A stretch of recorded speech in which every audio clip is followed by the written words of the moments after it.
Sir sir আমার প্রজেক্টের নাম হচ্ছে ডেভেলপমেন্ট মেট্রোপলিস।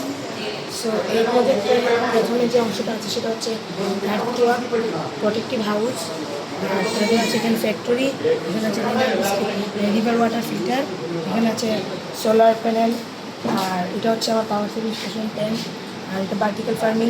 তো প্রেক্ষাপট দিক দিয়ে প্রথমে তো এটা হচ্ছে মানে আর্থওয়ার্ক প্রোটেক্ট হাউস। এটা এখন প্রশ্ন হচ্ছে এটা কীভাবে আর্থওয়ার্কটা প্রোটেক্ট করবে। এটা প্রোটেক্ট করবো হচ্ছে আমি নিশ্চয়ই কিছু মার্বেল ইউজ করছি।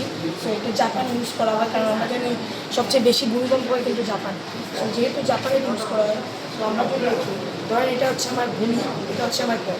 তো আমার ভূমিকম্প যখন হবে তখন কিন্তু আমার ভূমিটা কম্পন হবে। তো ভূমিকম্পন হলেই কিন্তু আমার ঘরটা কম্পন হবে। তাই এখানে চাইলে আমি দেখতে পাচ্ছি আমার ভূমিটা কম্পিত হচ্ছে, কিন্তু আমার ঘরটা কম্পিত হচ্ছে না, কারণ এখানে আমার একটা মার্বেল ইউজ করছি।